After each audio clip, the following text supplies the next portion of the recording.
So my name is Constance Old.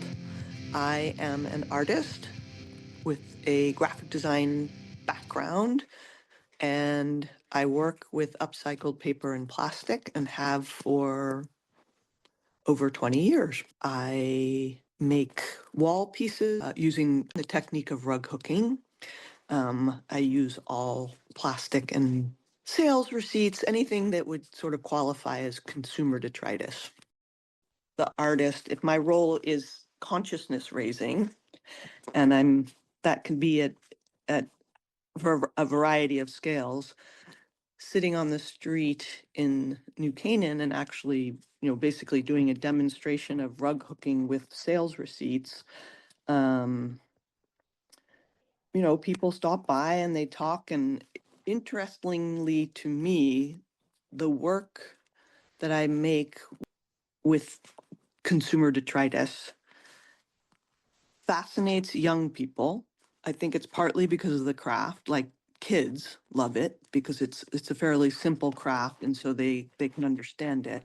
And then in terms of, selling my work, it's sort of people between the ages of 30 and 40, which I find so interesting because I guess because they get it right away, right? They I'm 60 and was alive on the first Earth Day, which is why I'm interested in eco arts. I was 10.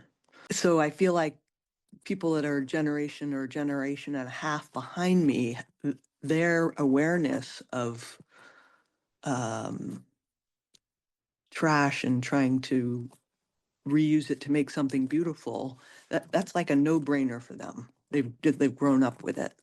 So that's kind of cool. And kids, it's always fun if you can get them interested. I mean, they're impressionable.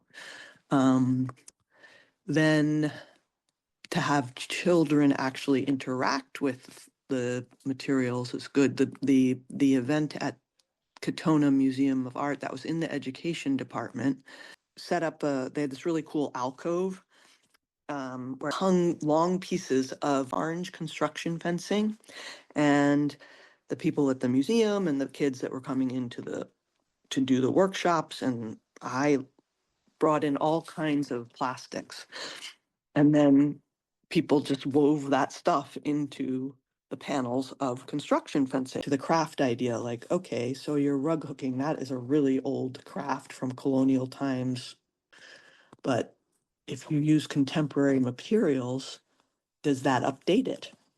I think it does.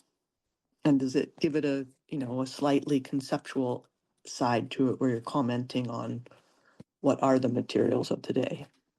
So I was talking to one of the people who work for Center for Coastal Studies and was sort of, does it make a difference? What is, whatever.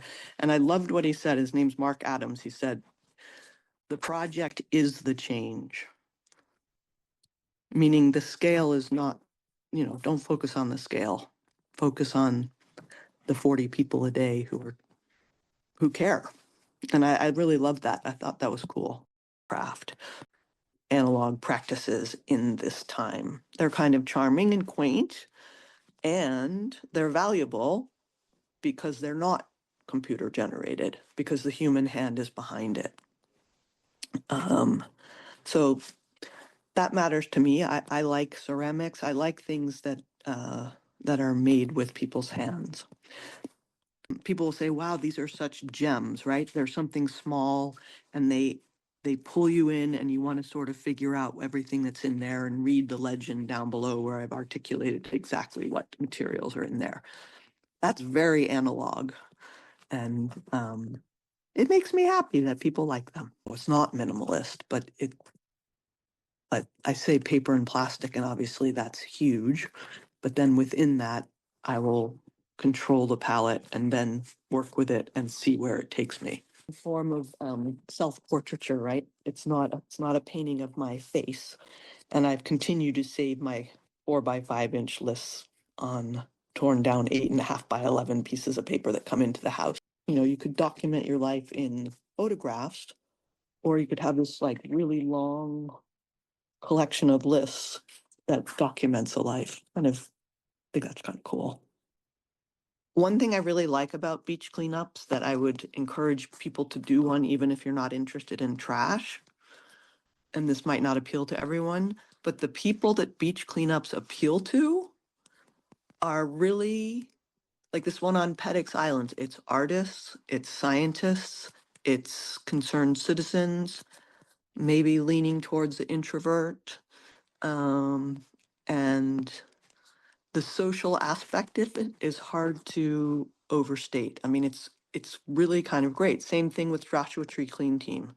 I mean, I met an astrophysicist from Berkeley. I met a guy who's lived in Joshua Tree his whole life. I mean, the astrophysicist took me to a metal dump in the desert where I brought back all these metal grids, bed frames, and even a refrigerator Freon thing, and brought those back to the studio and worked with them.